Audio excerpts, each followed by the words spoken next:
নমস্কার, good morning বন্ধুরা, কেমন আছেন? আমি সকাল সকাল এসে গেছি রিতাস লাইফস্টাইলের আরেকটি ব্লগ নিয়ে। এখন আমি আছি ঘাটালে, এখানে আমার দিদির বাড়ি। কালকে সন্ধ্যেতে এসেছি। আর এই দেখুন, ছেলে আর মেয়ে ওই যে ওইখানে শুয়ে রয়েছে। ও রাগ করেছে, বলছে মা আমাকে নিয়ে চলো, কিছু জামা কাপড় আমার কেনার রয়েছে। আমি বলছি চল বাবু, তুই একটু চা খাবি, খেয়ে। এখন তো সকালবেলা, এখন 8টা বাজে। বলেছি এত সকাল সকাল বাবু কেউ জামা কাপড় দোকানে যায় না, যাব একটু পরে যাব, মুড়ি চা খেয়ে একটু মুড়ি খেয়ে তারপরে ওদের পুজোর জন্য কিছু জামা কাপড় কিনতে যাব। আর ঘাটালটাও একটু ঘুরে আসবো, আপনার দিকেও ঘাটালটা ঘুরিয়ে নিয়ে আসবো। সকালে আমরা এখানে সবাই বসে চা খাচ্ছি, আর বাবুকে একটু দুধ হরলিক্স করে দিয়েছি, ও খেয়ে নিচ্ছে। তারপরে আমরা এখন 10টা বাজে, 10টার সময় বেরিয়ে পড়েছি। আমরা বললাম না সকালে যে বাজারে যাব, ওই যে ছেলে মেয়ে আর আমার বৌদি তিনজনে মিলে আমরা বেরিয়ে পড়েছি বাজার করতে। কিন্তু রাস্তায় সবাই বলছিল ওপার নাকি বাজারে বন্যার জন্য দোকান খুলছে না, তবুও যাই দেখি। এই যে উঠে পড়েছি আমরা হাই রোডে। এইবারে হাই রোড, এখন তো রাস্তাঘাটগুলো খুব সুন্দর হয়ে গেছে। আগে আমি ঘাটালে কলেজে পড়তাম, তখন সিঙ্গেল রাস্তা ছিল আর রাস্তাঘাট খুব জ্যাম থাকতো। আর এখন দেখুন রাস্তাঘাটগুলো ভারী সুন্দর করেছে, রাস্তাটা অনেক চওড়াও হয়ে গেছে। আর এই দেখুন আমরা এসে গেছি এখন পাম্পের কাছে।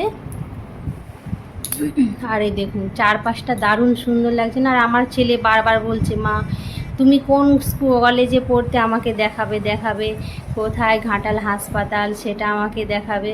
বলতে বলতে এই দেখুন আমরা চলে আসছি পেট্রোল পাম্পের কাছে। তারপরে আমার ছেলে বলছে মা তুমি যখনই বাজারে যাবে, বায়না আগে থেকেই যে আমি পুজোয় 4 দিনে 4টা জামা নেবো, আমাকে 4টা। আমার মেয়ে শুনে বলছে মা আমারও 4টা জামা। আমি বলি বা তোরা তো আগে কি করে তোর দিকে নিয়ে যে আমি কন্ট্রোল করব সেটা আমার চিন্তার ব্যাপার, কারণ ওরা বাজারে গেলেই এইটা নেবো আর ওইটা নেবো।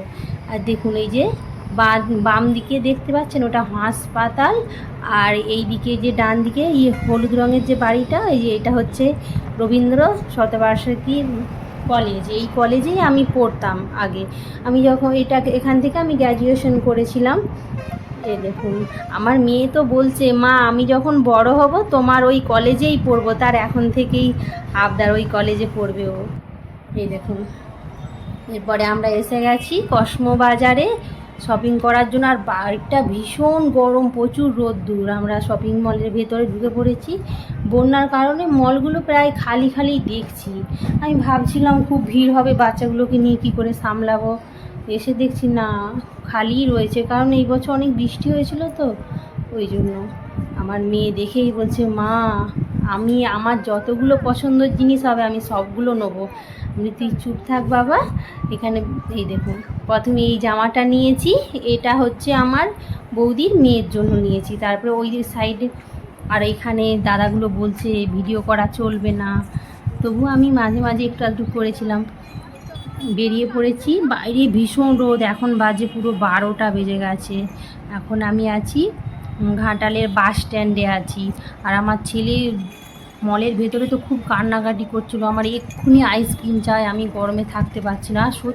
আজকে এত রোদ বেরিয়েছিল যে ভীষণই, ওদিকে বলেছিলাম ঘরে থাকলো না, বললো না মা আমি তোমার সাথে যাবো। এই যে আমরা আইসক্রিম দোকানে চলে এসেছি, 4টা আইসক্রিম কিনলাম। কিনে তাতে ওর শান্তি হচ্ছে না, বলছে না মা আমার আইসক্রিম আর একটা কোল্ড ড্রিঙ্কস। আমি বলি বাবা এখন কোল্ড ড্রিঙ্ক খাস না, গরমে রোদ্দুরে আর একসাথে ঠান্ডা জিনিসগুলো খেলে না গলা ধরে যাবে। তারপরে আমরা এই যে উঠে পড়েছি টোটোতে। প্রচণ্ড রোদ, ওপারে তো ওখানেও বলছে যা জলের জন্য না নদীর ওপারে যেতাম বাজারে, আর যাওয়া হলো না। আর ওই জন্য আমি পুষ্পাতাতে, ওখানে কতগুলো মল আছে ওখান থেকে দেখে কিছু আবার জামা কাপড় নেবো এখানে। ওই জন্য আমরা চলে আছি। ওরা দুজনে তো আইসক্রিম খাচ্ছে, আইসক্রিম এত রোদ বার করার সাথে সাথেই আইসক্রিমগুলো গলে গেছে। এখানে এসে গেছি উপাসনা বস্ত্রালয়, এটা একটা নতুন মল হয়েছে, তার পাশে আছে সিটি চয়েস। আমরা এখন প্রথমে নতুন মলটাতে ঢুকছি। দেখুন অবস্থা ঘাটালে, এই চারপাশ তো এখন বন্যা হয়ে গেছিলো, বৃষ্টির জন্য চারিদিকই প্রায় বন্যা, ঘাটালের ওপাশটাও পুরো বন্যা, আর নারাজুল বলো এই সাইডটা পাঁশকুড়া এদিক তো পুরো বন্যার জন্য বাজারে লোকজনই নেই, মনে হচ্ছে যেন আমরা আর কয়েকটা লোক। এই দেখুন আমার মেয়ে বলছে মা আমরাই কি আছি মলে, আর কেউ নেই। মলের খুবই অবস্থা খারাপ, পুজোর সময় ওদের মানে কাস্টমার খুবই কম। দেখুন মলটায় পুরো খালি, আমার তো ছেলে মেয়ে চারদিক খেলার মতো ঘুরে ফেললো এদিক ওদিক করে, কিন্তু আমার মেয়ের একটা জামাও পছন্দ হচ্ছে না। ওখানে মলে গেলাম, হলো না, আবার ওইখান থেকে আমরা বেরিয়ে পড়েছি।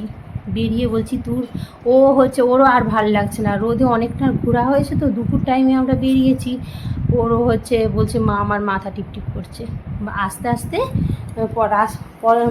আস্তে আস্তে একটা আমার আত্মীয়র বাড়ি পড়েছে, সে ফোন করে আমি জানলাম দিদি কেমন আছো, সে বললো জানিস আমি আমার এই যে বৃষ্টি হয়েছিল বাইরে শ্যাওলা হয়ে গেছিলো না, জল উঠে গেছিলো, তাতে তার পায়ের আঙুলটা মোচড় লেগে গেছে, আর কিছুটা চিরকা ফাটল নিয়েছে, ওই জন্য তাকে ব্যান্ডেজ করতে হয়েছে। দিদিটা আমার খুব ভালো, ভীষণই ভালো, ওই জন্য ভাবলাম চলো আর একই রাস্তায় যাচ্ছি যখন একটু নেমে দিদির সাথে আমি একটু দেখা করেই যাই। টোটো থেকে নেমে দিদির বাড়িতে আসছি। দিদির বাড়িতে কেউ থাকে না, ছেলেরা বাইরে থাকে আর দিদি একাই থাকে। এই দেখুন বৃষ্টি এমন হয়েছিল এই 15 দিন আগে, আর তখন যে চারদিকে বন্যা হয়েছিল, এখানে দিদির বাড়িতেও জল জমে গেছিলো। এই দেখুন দিদি, এই যে এখানে দিদির পায়ের অবস্থা খুবই খারাপ, এসে দেখছি তার তো আঙুলটা একদম মোচড় লেগে গেছে, দেখেছেন তো। দেখুন দিদির আঙুল মোচড় লেগে গেছে, আর এইখানে কাটা রয়েছে সবজি, দিদি কাটছে, এসে দেখছি পা মিলেই সে যাই হোক করে রান্না করছে। দিদির সাথে কিছুটা সময় কাটে, দিদি বলল চল দেখ আমার বাগানগুলোর কি অবস্থা হয়েছে জলে। নিচগুলো অনেকগুলো গাছ লাগিয়েছিল বাগান, সেগুলো নষ্ট হয়ে গেছে, আর কিছু ফলের বাগান দারুণ সুন্দর। এই দেখুন গাছে দারুণ সুন্দর সুন্দর লেবু হয়েছে না, আমার তো দারুণ ভালো লাগছে। এই যে ওটা চারিদিকে জল, দেখেছেন সামনে যে মাঠটা আছে পুরো এখন তো রোদ মাথার উপরে, ভীষণ রোদ। এই যে জল একদম দিদির দুয়ারে উঠে গেছিলো, আর এই বাইকটা পুরো স্লিপ হয়ে গেছে, জলটা যে নেমে গেছে তারপরেও বাইকটা দারুণ স্লিপ হয়ে গেছে। ওই জন্য স্লিপেই দিদি এমনি সকালে এখানে হাঁটছিল, মর্নিং ওয়াক করছিল, করতে করতে কিভাবে পাটা স্লিপ করে পড়ে তার কড়া আঙুলটা পুরো ভেঙে চিরকা ফাট হয়ে গেছে। দিদি বাড়ি থেকে চলে আসছি বাড়ি। দেখুন বাড়িতে এসে এত গরম, আমার ছেলে মেয়েগুলো ছুটে দৌড়ে উপরে চলে গেছে, মা আগে আমি জল খাবো, হাওয়াতে বসবো, দৌড়াদৌড়ি করছে, খুব গরম লেগে গেছে, সত্যি ভীষণই গরম ছিল আজকে সারাটা দিন। আর তেমনভাবে আমরা কেনাকাটাও করতে পারলাম না, ওইদিকে তো জলের জন্য যেতে পারা গেল না, আর ঘাটালে সেপারও তো যাও গেল না। কিছু কেনা হয়েছে, কিছু কেনা হয়নি। এখানে ছেলে এসে কোল্ড ড্রিঙ্কস খাচ্ছে গরমে। এইভাবেই আমাদের আজকে সকালটা কেটে গেল। টাটা বন্ধুরা।